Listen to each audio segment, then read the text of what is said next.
What is up, guys? It is the Sound Alchemist, and today I'm joined by the one, the only... Gersh1. Get it? Because he's the one? Gersh1? Yeah. And welcome to another episode of For the Greater... Do I usually say that? Yeah, you do. Yeah, I do. There's a lag, though, and I was waiting for it, and it never came. This is a video series where we answer the questions left by you, the viewer. If you have a question for us, comment down below, put question in front of your question, because we answer those questions first. There's what Pineapple did. He asks, do you think squats could come back as a playable faction? Because I want some space dwarves. Yes, they can. They could even come back within the Imperium. Or the Adeptus Mechanicus, even. And we already have them in Necromunda. I'm always going to bring this up whenever we talk about like new models or whatever. GW needs to create a faction of mercenaries where you can play 40k and you can have like a mercenary size like army, or an army size mercenary army. You know what I'm trying to say. We don't. No, but yeah. So you have like whole units of squats. You have whole units of crew. You have whole units of radical. Orcs, because there's what, freebooters? Are those the ones you can hire? Yeah, you can hire freebooters. But that's the point, right? That you can create a mercenary codex, and then you can throw in Eldar, you could throw in Tau, you could throw in pretty much everything. And it doesn't even necessarily have to be Imperium. And you could say, well, that's what Unbound is for, but it's not. Because you don't get... you don't get to use, like, command points, yeah. But anyways. Next question. Kappa Kiev. Why didn't the Emperor have the butcher's nails removed from Angron? I feel as though a lot of problems would be solved regarding the World Eaters. They tried. They found out that removing the nails meant killing Angron. Yeah. Next, and I think Angron didn't want it removed either. Right, yeah. Because he was addicted, kind of like crack. Yeah. Next question comes from Paul NK. Which heavy/death metal band is more suited to join Chaos? The only heavy or death metal band I know is Metallica. Yeah. Death Clock. There you go. Lil Bobber. Well, actually, Death Clock and Celine Dion. Dion. Lil Baba. Since you can upgrade normal mini marines to Primaris, do you think it's possible that the old Big G can be upgraded to Primaris? By old Big G, I assume you're talking about Gilliman, Robot Gorilla Man. I guess, why not? Primaris Primarchs. Which, I honestly don't see a reason to, because they're already, like, super good. Yeah. But maybe that's what they need to make them go on par with Demon Primarchs. No, they already do. Because Gilliman fought Magnus. True. He whooped his ass. So there you go. Primarchs don't need primarisization. Nope, it's big enough already. Oh. Radical Parodies asks, did any modern religions survive to the 41st millennium?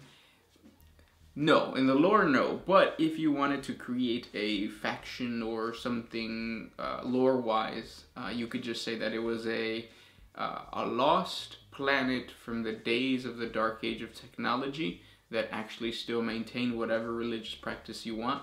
And now that the Maledictum moved things around, they were exposed to humanity again, and they still worship whatever you want. It's not going to last long, but yeah. Next question. Michael Howell. Do you think that the Emperor ever regretted releasing the wolves on the Thousand Sons? The Emperor ever regretted it? Yeah. It wasn't really the choice of the Emperor. It was Horus who manipulated Leman Russ to do that. Well, the Emperor sent Leman Russ to kind of quell Magnus. Horus was the one that said, nah, yeah, kill unleash this them. Yeah. Yeah, I still don't even, like, by the time they found out, or the Emperor found out, oh, Leman Russ attacked Prospero, it was kind of a situation where it was like, shit's already hit the fan. Yeah, yeah, but also there's like 10 other traitor Primarchs. But yeah. Next question also comes from Radical Parodies. Is life on Terra better compared to other worlds for a normal citizen? Yeah, generally speaking. I mean, it's really well defended, so the chance of like an alien invasion or something bad happening to the planet, it's very minimal.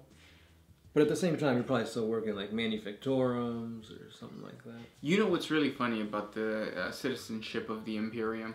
The Tau get a lot of shit, not just because they're fish people and not just because they're like weeboos, but also because of like their whole caste system and like their communist ideology, where like it's for the greater good. That's really what the Imperium is doing. Like you can't, if you are born a worker, it's not like you can become a rogue trader. That's not gonna happen. You fit into whatever caste you were born into.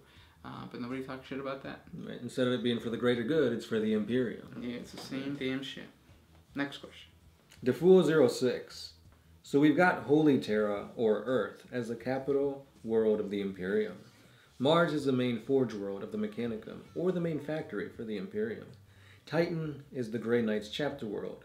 Luna, or the Moon, is also a defensive base. So, did the Imperium colonize all of the planets within the solar system? Which planets or other heavenly bodies specialize in what? Like, is Pluto a trade planet? Is Uranus a pleasure world or something? Uranus. So as far as the lore, so Terra, Mars, and then I think Saturn. No, what is it? What's the first one? Mercury, right? Mercury, Venus. Yeah. So Mercury is mined, like they're mining that planet. I read in one of the lore, and the moon on Saturn is the Grey Knights headquarters, right? What's it called? Titan. Yep. And then the Saturn, the rings on Saturn have become orbital spaceport thingy, and then Pluto also has become a spaceport, an important spaceport. And Dorn decided to reinforce wherever the asteroid belt is. I forget wherever the asteroid belt is. He that's basically just like a giant belt with turrets and like all that kind of stuff. But yeah. Next question.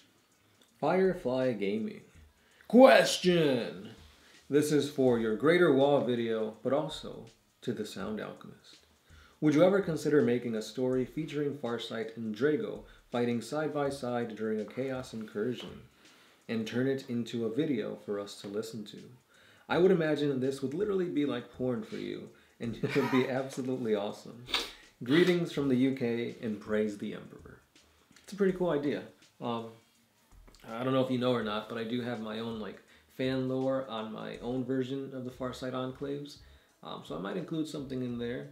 I mean, Farsight has fought against Khorne demons, so to have a chaos incursion where Drago also pops out, since he basically spews out wherever the warp pushes him to, I think it's a possibility, and it's a good idea, so stay subscribed. Next question comes from Raul Duke. Could the Big E navigate a starship? He could if he wanted to. Who's to say no? Yeah, I'm guessing during the Great Crusade. Now he can't, because he's tied to the Golden Throne. If he leaves the Golden Throne, he dies, and you can't move the Golden Throne, because then the Golden Throne might die. Next question. Vance Orlando. Kedian Shock Trooper versus a Catachan Jungle Fighter. Who wins? The Shock Trooper has more training. But Catachan, though, that's like a tough place. It's basically like Rambo versus like my uncle. I gotta give it to the Catachans. I think it depends on the scenario too, right? Yeah, I mean, obviously if they're not fighting in the jungle, the Catachans at a disadvantage. Yeah. Because they're jungle fighters. Jungle fighters. Yeah, it depends on the terrain. Next question comes from Jerry Kendall. What race scares the Imperium of man the most? All. I would say chaos. Chaos seems to be the most like just out of body, out of mind type of thing. Like if you see a rat go, you're like, okay, well I could see that it has limbs. If you see a demon, especially a Zinchian demon, you're like, it's just like goop. Goop. Next question. Talking goop. Objective Apple. Do normal Tau foot soldiers have a service knife? Yeah. It's a special type of knife too. Isn't it the same knife that they use for the Talisarian bond? Or Talisara bond? Yep. Explain what the Talisarius bond is. It's a battle to the death. I did a 40 facts on it. If you look at the importance of a Tau fire warrior, I talk about the bonding there. But basically it's a ritual where your squad mates get together and either ceremonially fight or they just like inscribe one another with this knife just to show that you're brothers now. You're not just fighting for yourself or the greater good, you're now fighting for your fellow fire warriors. Yep. And then it's all fun and games until somebody draws a dick on you with a knife. Next question comes from Eric Drecky. Are you guys blue orcs or green Tau? Yeah.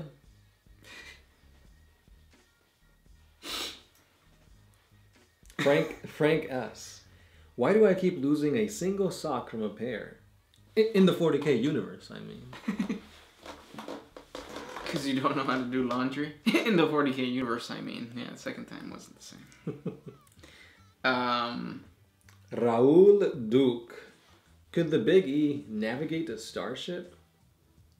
Yeah, if he wants to. What can't the Big E do? Next question comes from Fakinit66. If psychers are capable of reading minds, would they be able to tell if a soldier is brainwashed or being mind controlled? Yeah, it should. In the Dark Heresy RPG, that is one of your abilities. Like if you are psychically powerful, you could actually go into the mind of people and like extract data. So you would be able to go into the mind of a person and be like, oh, somebody else has been in here. And then you both meet and you guys hold hands inside the person's mind and then you kiss gently. Happy Valentine's Day. Aww. And those were the questions for today. If you guys have more questions for us, comment down below. As always, don't forget to put question before your question because we get to those first. And again, hit us up on Facebook, Instagram, YouTube's Sound Alchemist. Gershwin. Out.